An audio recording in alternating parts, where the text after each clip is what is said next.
Boa noite a todos e a todas, aos nobres colegas, aos servidores dessa casa, à imprensa, na pessoa do AG Notícias, a todos os internautas que nos acompanham em casa.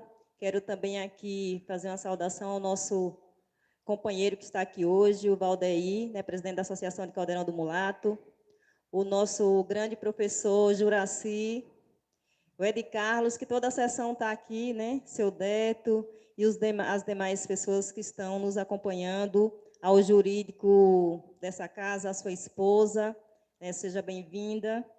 E hoje eu quero iniciar minha fala com uma observação que eu vi uma matéria hoje de um digital influencer do nosso município, fazendo uma crítica em relação à construção da creche lá na Copa 70.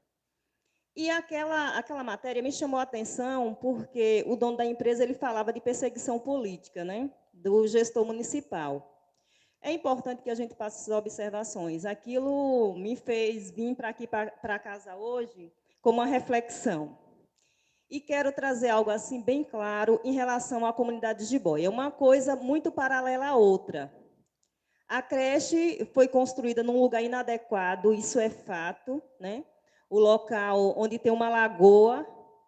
Então, a gente que mora em Antônio Gonçalves, que gosta de Antônio Gonçalves e cuida das famílias de Antônio Gonçalves e do recurso público, que em sessões anteriores aqui a gente discutiu questões do que é público, né? Da grandeza que é e do cuidado que devemos ter com os recursos públicos. E ele hoje disse ali que foi investido 300 mil reais.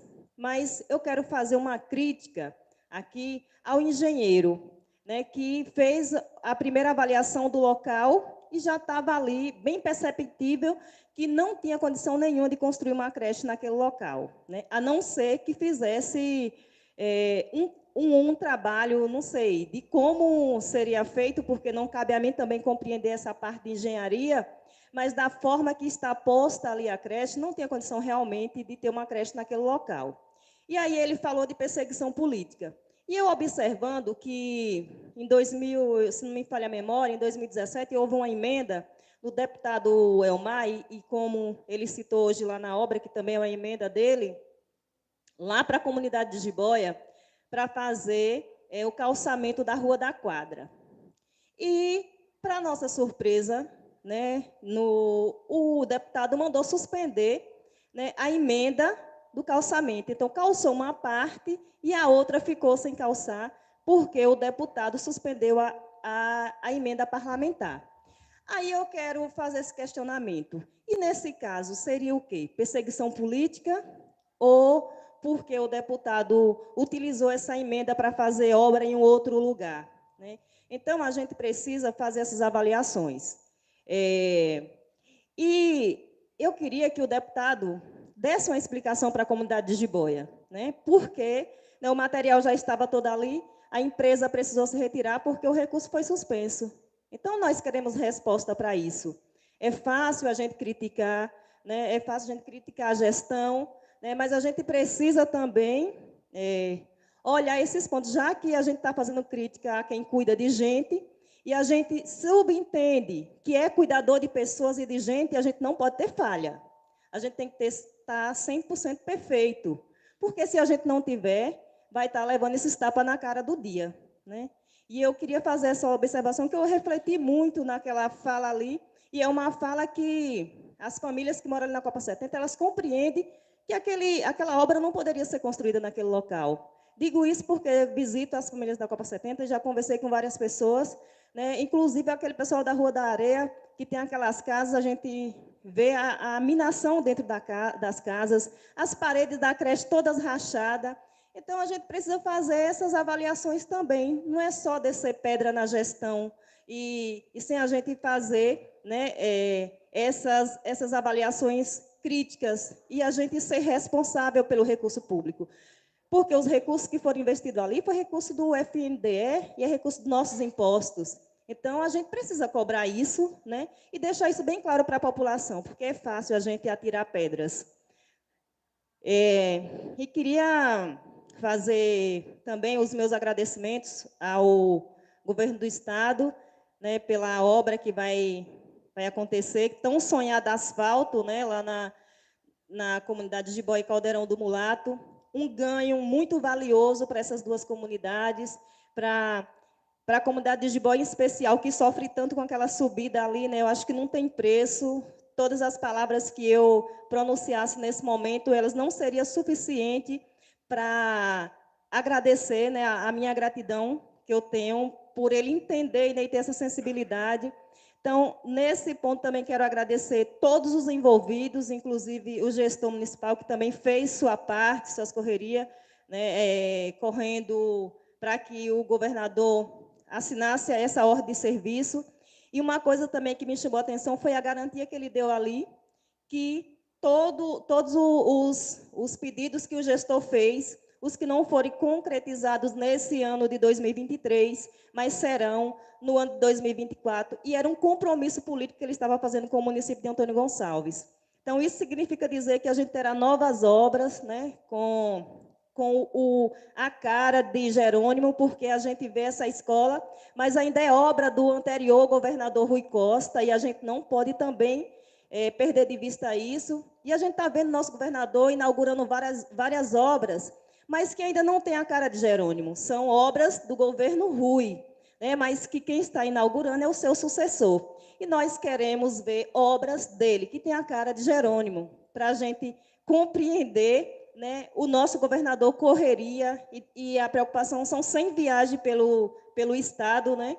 E a gente observa que durante esse período ainda não foi inaugurado obra do governo Jerônimo, são obras do governador Rui Costa. Então, isso é uma observação e a gente precisa cobrar do nosso governador que nós queremos obras significativas, mas que tenham a cara de Jerônimo Rodrigues. E nós temos esse privilégio de ter essa escola aí maravilhosa. Ele é um professor, né, sensível, embora esteja com enfrentamento, né, a PLB aí reivindicando seus direitos por conta dos precatórios, mas a gente compreende que é luta, né, e ele deu sua explicação ali, o motivo pelo qual ele não estava, né, pagando os juros dos precatórios, que é a luta dos professores, é que os repasses sejam feitos com juros e correções, mas ele fez a explicação que a lei impede dele pagar juros, né, e estava dando 60%. E eu vi alguns professores preocupados, achando que, quando foi votado na Assembleia, que fala estados, eles achavam que o município também, né, mas isso se aplica apenas para os professores da rede estadual. E hoje também eu queria aqui, por ser mulher, também fazer uma fala, e também é uma crítica ao nosso governador do Estado em relação à segurança pública. Nós temos um Estado mais violento hoje do Brasil. Então, é inadmissível que a gente esteja dentro de um Estado que hoje tem mais de 70% da sua população negra, né? E a gente, né, observe nas estatísticas a quantidade de negros que estão sendo mortos.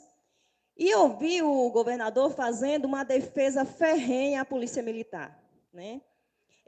Mas a gente precisa observar e ver o quanto o nosso Estado aumentou a violência. E é importante a gente usar esses espaços para falar sobre isso. E hoje eu falo com muita precisão em relação à segurança, porque eu cobrei a ele. Cobrei ao nosso governador porque nós tivemos uma militante, uma mulher, uma senhora idosa de 72 anos que foi alvejada com 12 tiros na cara e mais 10 tiros no seu corpo. E nós compreendemos que o nosso estado baiano, é um dos estados hoje que mais tem matado lideranças no Brasil.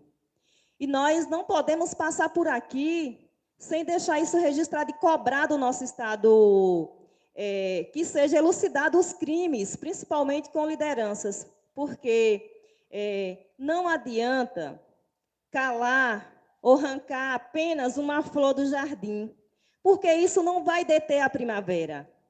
Quanto mais flores forem arrancadas dessa forma do jardim da luta, mais primaveras verão. E virão com mais força, virão mais aguçadas e virão mais potentes. Então, a morte de Mãe Bernadette, ela ser silenciada, não vai silenciar as demais pessoas por lutas, não. Vai motivar a ir para a luta. E é nesse espírito de luta que hoje eu estou aqui em nome dela, em nome de todas que já tombaram, em nome de todo o movimento, em nome da CONAC, em nome do SEAC, que eu estou usando esse espaço hoje para denunciar também o Estado brasileiro, que é cúmplice. Por que ele é cúmplice? Porque ele não defende o nosso povo, né? Ele é cúmplice porque ele não dá segurança a quem milita.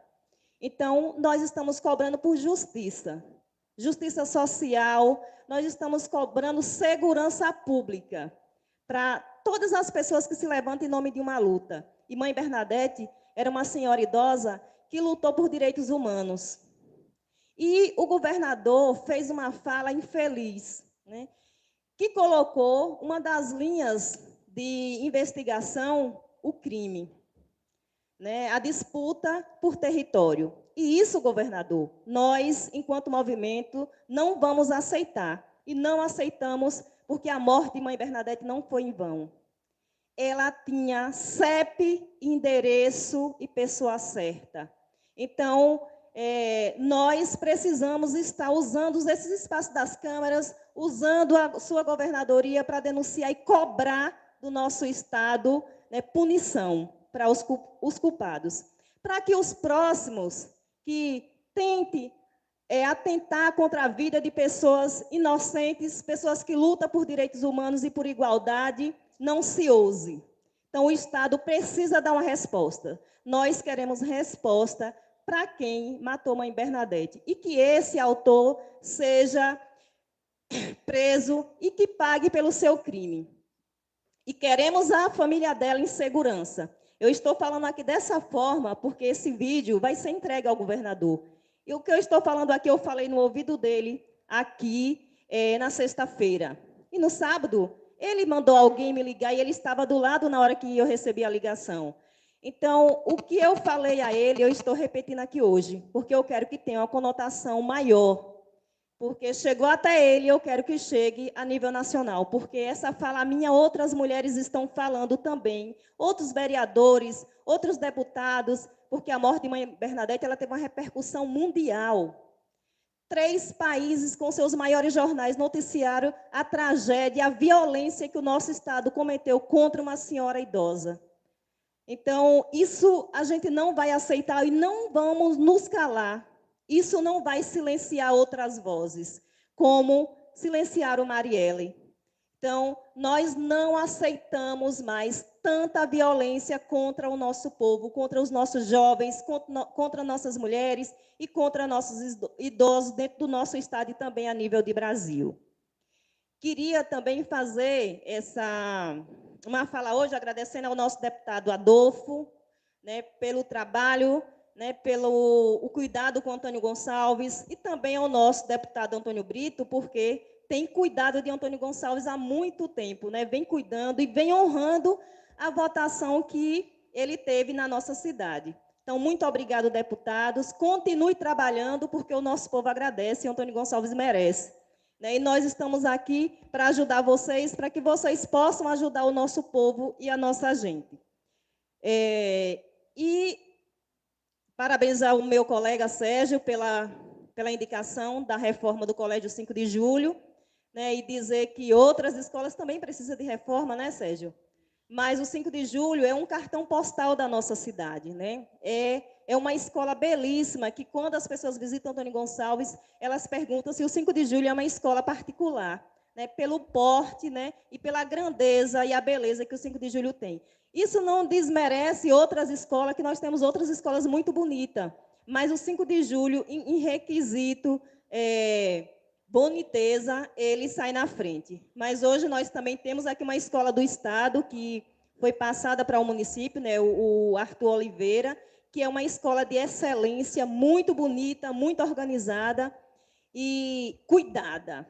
E nós precisamos reformar e cuidar, né, que é para manter. Porque quando a gente reforma e a gente não cuida, né, os usuários não cuidam, né, ela vai cair novamente nos desuso e vai se tornar uma escola feia. Então, quando a gente usa o recurso público, a gente tem que cuidar. Né? Então, muito obrigada a todos. Tem 30 segundos para finalizar a sua fala.